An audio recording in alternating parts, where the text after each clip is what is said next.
I think there's not one answer to that. Let's say it's looking at a brand holistically. It's not just the licensing or CP opportunity, but where does the brand play? So if we're really focusing on kids and entertainment, it is what are the connectivity points where kids or older people are connecting? Is that screens? Is that gaming? Or are those experiences? So depending on what the origin of the brand is, we then look as to where can we help them besides just licensing around franchise building. I think that is something where we're really looking to make sure is that what we can add to that equation makes a lot of sense. Because in the end, we at least don't believe that finding licensees and putting brands and products out on shelves will generate the buzz around that. So nowadays there's so many touch points where consumers are connected to a brand that we try to facilitate or try to look for brands that actually have that same dynamic and franchise approach. And is it important for you that a brand is global, or can it be regional or local? Ideally global. It just makes the scale of things a bit easier. Also the bet of actually investing a lot of time and effort on onboarding a brand and making sure we're doing the right things makes it easier on a global or regional level. Let's say historically we're a European agency where we had 7 offices just in Europe where we did a lot of individual territories, but we've seen as well as if you just focus on one territory, and I'm talking now outside the States, it's just not big enough anymore.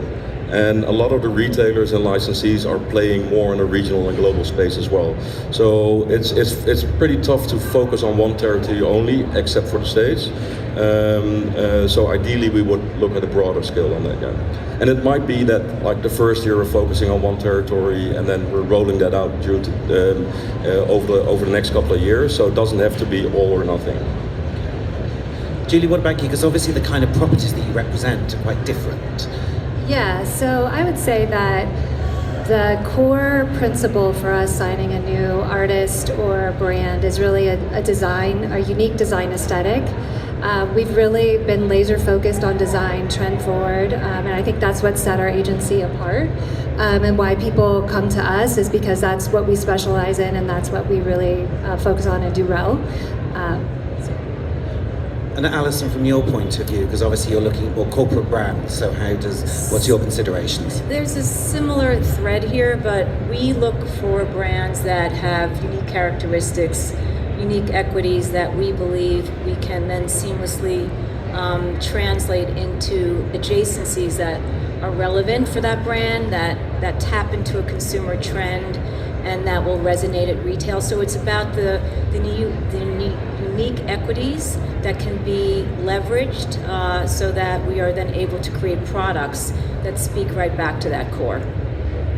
And staying with you, Alison, is it important that the brand owner is knowledgeable about licensing and are operationally ready? I think we used to call it, or is there an education process that you have to go through with the IP owner? So I actually have a little card because it's that important. So first of all, if licensing is not supported at the C-suite level or at the very senior levels of an organization, it ain't happening. We've learned that trial by error, and it's very important. That's why we call it operational readiness. So what does that really mean? It means, number one, as I said, you have to have the support by senior management.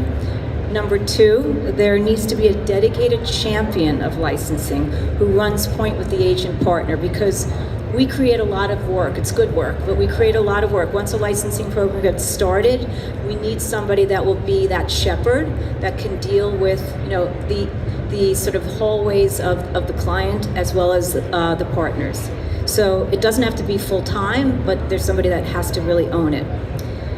Trademark registration, super important for all of us in the classifications that are going to be extended, and in the right territories. Otherwise, you go out there, you start to find partners, and then all of a sudden you find out that the trademarks aren't registered. Unfortunately, we learned the hard way several years ago. Other things that are very important are creative assets, especially in your world, and in your world as well, that are really available to licensees for product development, including, think about it, brand architecture, brand guidelines, and design assets. And also from the very beginning, and this is important for both sides, there has to be alignment on the product development and approvals process, which should be baked into contracts. So especially for corporate brands. And then speaking of contracts, having a legal process on both sides of the equation so that moves quickly. I know my colleagues probably can smile about that, because legal, has to move slowly to be methodical, but moves quickly so that licensees can get to market, once these contracts are finalized. And then similarly, there should be a financial reporting system in place for royalty tracking, and then finally marketing support. So what can the brand do to support the marketing program? So when you think about all of these elements, what this really is you're building a business, and so you're factoring in all of the elements of building a business as if it was your own core. So that's part one of the question. And then part two of the question you asked about, being familiar. So certainly the more educated a brand owner is about licensing, our job is easier, because their goals and objectives are established. We know what they want to accomplish, but that's not always the case. So we do spend a lot of time with potential new clients on pitches, really getting at the heart of, are you operationally ready? And do you really know what that means? Because the more they know what that means, the more successful they will really be prepared to enter this space if they haven't entered it before. I will just give you an example as well, that when Alison and I worked together, we worked for, I won't name the brand, we worked for a major company for 2 years, really developing their licensing strategy, brought some amazing opportunities to the table. And it turned out that every deal had to go to the overall board for approval. And in all that time, we managed to get one deal through. And it was the most frustrating process that we were going through. And so, as Alison said, a lot of lessons learned on that, but it does just illustrate the point of how important it is to do the due diligence and make sure the brand is operationally ready. Have either of you got anything to add to that as well? Well, I think this is a very good list that Alison put together. I think just to add on to that, I think nowadays it's really important as well that if you look at it to employ an agency, I actually don't like the word agent. It's I was really just talking about that the other day. We're a partner. Let's say we're an extension of that team, and if that dynamic doesn't work, it becomes very challenging to make it happen, because as your list already said, there's a lot of things that need to be put in place. So we really position ourselves as literally that extension to that team. And the other bit is you need to have a bit of patience. It's take time to really properly onboard an IP and make sure that all those elements Alison said are put in place correctly. So it's very often that people think we'll just hire an agency and the money will be flowing in. Regretfully, it doesn't work that way. Yeah, and just to add to that, I agree, partnership is better. I've been married to my clients longer than my husband in some cases. So it is a very long-term relationship if it's done well. And then the other thing that I think is super important that I think you could do a whole seminar on just operational readiness is a sense of entrepreneurship. There has to be the ability to think outside the box, to be flexible, to be open-minded, because you are building businesses in multiple different sectors all at the same time. And I think if you don't have that sense of entrepreneurship, then that will limit the ability of your licensing program to grow in a positive way. That's a great point, really great point. Entrepreneurship on both sides. Yes. Absolutely, yes. Julie, what's the process you go through to create a strategy for the brand? So you've brought on board a new client. What are the steps that you then take? Yeah, that's another great question. We really spend a lot of time trying to understand the brand, understanding all the assets available, trying to understand the distribution that the brand is looking to get into, the adjacent categories. we kind of look at a brand as you have the core part of the brand and then you extend it out in concentric circles.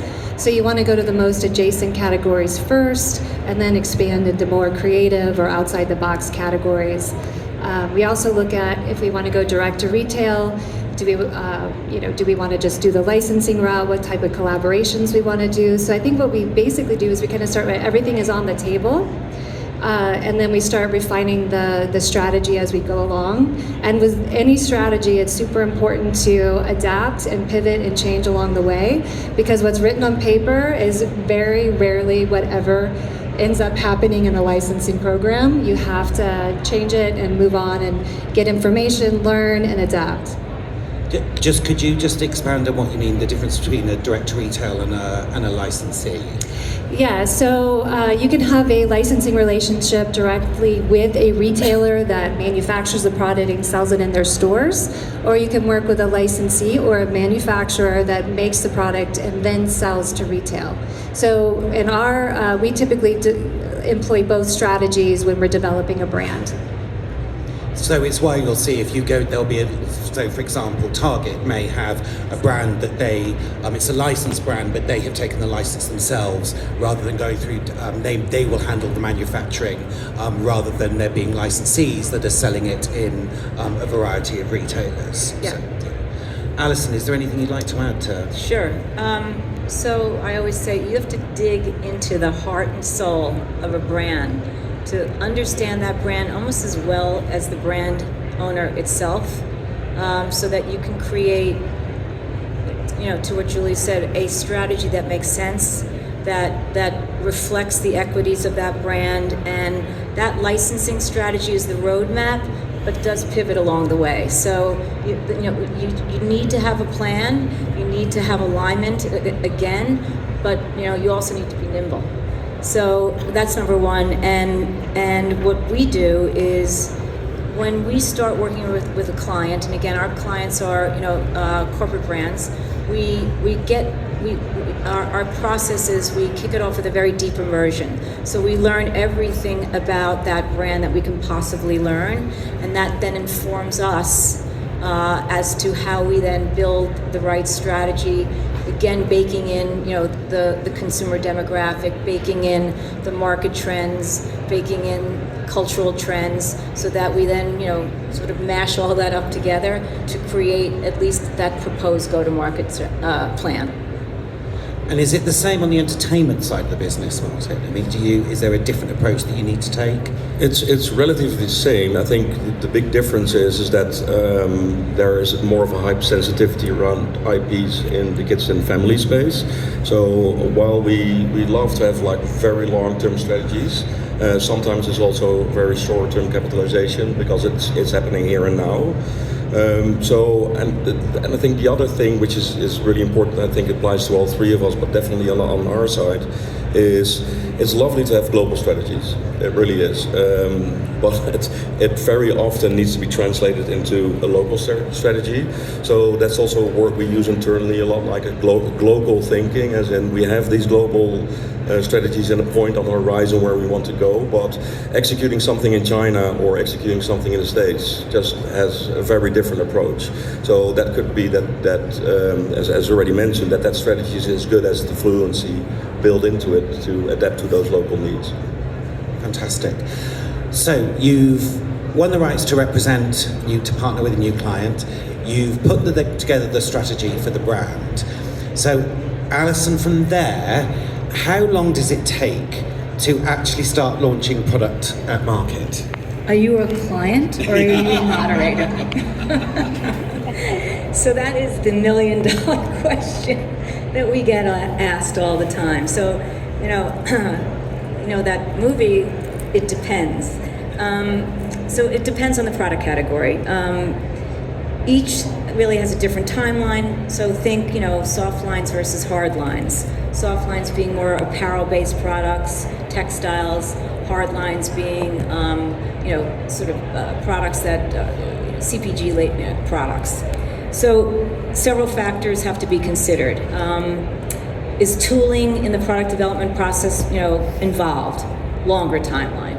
is for categories such as food and beverage, or for categories such as health and beauty, is product testing involved, longer timeline. If it's fashion, the timelines are shorter and seasonal because they have to move very quickly, to cover off, 4 seasons or 5 seasons. So overall, to answer our client's question, it's anywhere from 12 months quickly to market, and for more complex categories, it's like 18 to 24 months. And then you have to think about the retailer side. So, they're not waiting for your products to get, on the shelf. Something has to come off the shelf for your products to get on the shelf. So that has to be factored into the timeline. But safe to say, from our world, it's an 18 to 24 month cycle. And is that the same with you, Julie?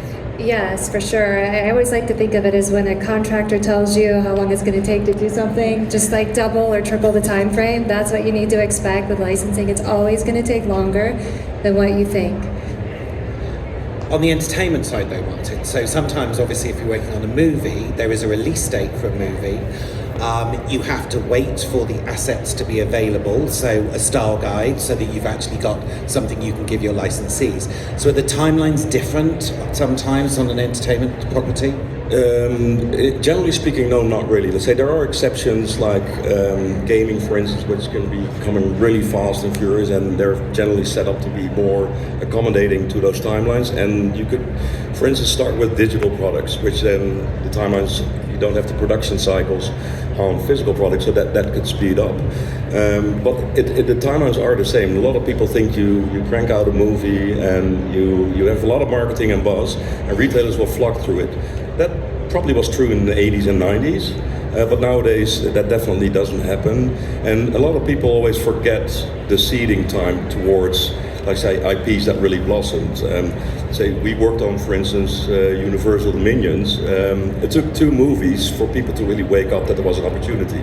Same on, for instance, Paw Patrol. Let's say in Europe, like it took good 4 years before really people started to embrace that property. So although you can have that movie or that series out, it doesn't mean that retailers, to your point, are waking up to it. So there needs to be that spin, that momentum in the market. The good thing nowadays is that when you're talking about the movie era, like say the old times, it was very difficult to influence those timelines because the production cycles for movies, for instance, were years. Nowadays, with digital content, it's much easier to engage and shorten those timelines. But that said, it's much more difficult to get that engagement digitally because everybody's playing in that space. So it really does depend. But I think less than a year is not realistic. So that's really the fastest that it goes. But it's 2 years minimum for a real program to roll out. But it could take 4 or 5 years. So as I mentioned before, let's say if people are in this for a quick buck, it's not the industry to be in. And I would add too, it also depends on the distribution channel, because print on demand, that actually happens way faster. You can upload art and design to print on demand and get products pretty quick. Or like a Walmart versus a TJX. They turn product every 6 to 8 weeks, so they do just a lot more product in general versus Walmart and Target, where there's shelf space that they commit to for a year. So it just really depends on the retail distribution. Yeah. I want to turn to compensation. So one of the questions we get asked quite a lot, well, how does the business model work with a licensing agent? Martin, can you talk us through what you are able to? It's very expensive. Yeah. No, let's say it's generally, at least at our side of the business, it's a commission model. So if we don't create revenue, we don't earn. There is, let's say, depending on the brands that we're working for and the wishes that they're having, it could be that there could be a retainer up front in order for certain things to be made, like style guides, for instance, if a brand owner doesn't have the capacity to do it themselves. So that could be just an invoiceable activity, but generally there is a fixed commission depending also on what categories you have, what territories you have. That it's a set commission percentage upfront. Yeah. And are you happy to share what that commission for the entertainment space? It generally is 30% of net gross sales. There, depending again on additional layers that we're factoring in, that could rise a bit, but it doesn't vary massively. And Alison, is that the same on the corporate brand space? It tends to be. What I would say is, licensing overall, it's a risk reward structure. So we take the risk up front. We invest resources to get the reward later. But as far as compensation is concerned, what we will do is structure our compensation based on the scope of the work, based on the needs of the client. So for us, if they want us just to work with them to find and identify partners, that would be one percentage, versus if they want us, which I always would recommend, because as I said to you, we're building a business that requires sort of a full service approach that Beanstalk provides, that would be a different percentage, which is strategy development, activation of strategy, finding the right partners, doing the due diligence, making sure they get to market on time, collecting royalties, evaluating the performance of the program, which continues to start all over again as you expand that program. And is it the same with you, Julie? Yeah, it is. And I would say the range for our royalty, our commission rate, it depends on our client and how well known they are, but it can range anywhere from 20 to 50%. And I will just say as well, as I've been both a licensor and an agent, I think that over recent years there's been some move by a lot of companies to try and reduce the commission that they're paying their agents, and it's a fool's way to go, because the work that the agent does for the licensor is incredible, and that presence on the ground is invaluable, and it's just cost cutting and it's crazy.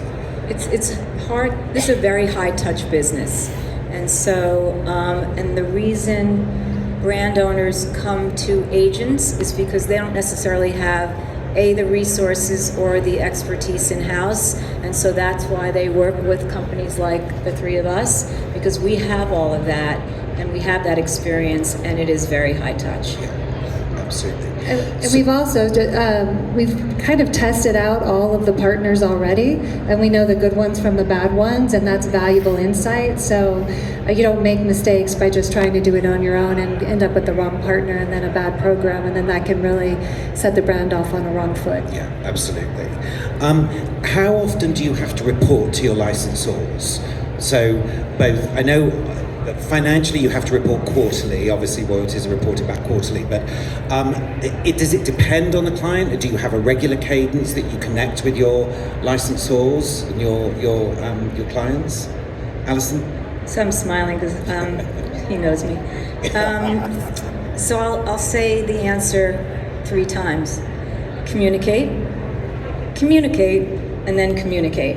And really, I'm being serious, because that is so important to be able to have the ability, not just in formal process, but in informal process of communicating with your client in real time, all of the time, because there's so much that's going on that we need to make sure that they're going to approve what we're going to be doing, as well as our keeping them abreast of the sales process, the legal process, the financial reporting process. We also do auditing, so it's a very, very integrated need to communicate all the time. And I'm sure you'd say the same. Yeah, the one thing I would also say is that we've invested a lot in technology to make it easier for our customers to we developed our own software where they can log in a portal, they can see all their agreements, they can see activity, they can see financial information. So we try to provide as much information as we possibly can that they can access on their own, because there's definitely times where we can't give them the latest update. We're too busy selling sometimes, quite honestly, to update our client every day. It's just not possible. But we do have quarterly financial reporting. We also have set times where we meet with our clients weekly or monthly. But to be clear, sometimes in licensing, there's not a lot of activity sometimes from week to week or month to month. And so I think a lot of times clients expect a lot of updates all the time, but there are times when there just is not an update, to be realistic. No, I fully agree. Let's say it all comes down to communication. I think for us, let's say, and you've been part of that, but like years ago, we started a division within what we call our partnership division, which sole task is to be the liaison between the brand owner and our organization, to make sure is that on all the touch points which you already previously mentioned, if it's financial, if it's legal, if it's commercial, that the translation is done. Because very often, if we just send in a deal without any background information, or why in Poland we're doing this, or why in the Middle East we're doing that, it's very hard for a brand owner to have so many touch points within an organization. So we streamline that to make it bite-sizable for them. But it's daily. It's a daily communication, and to your point, it's a quarterly reporting, and we can do all kinds of updates. But we believe that just a financial quarterly, great. But on a day-to-day, it really is a daily connection. Fantastic. Final question, I'm afraid, because we're just about out of time. But can I ask you, Alison, first? I'm going to ask you the same question, but what would you advise a brand owner to consider on deciding on the right agent for them? Sure. So if you think about any sort of personal or professional relationship, it is really the same. It's the instinct and the confirmation that you're working with the right partner. So it is as much about cultural fit with that partner. So does that agent really understand your brand? Can you envision yourself working with that team? And you know, as I said, the right cultural fit is just as important for the client as it is for the agency, so that they know that they are working with a client that really wants them to win and that wants to support them. So that's number one. And number two, of course, do they have the right experience? So do they have a team that has the capabilities or the specialist experience, that have the relationships with manufacturers that would be on brand for their brand extension program?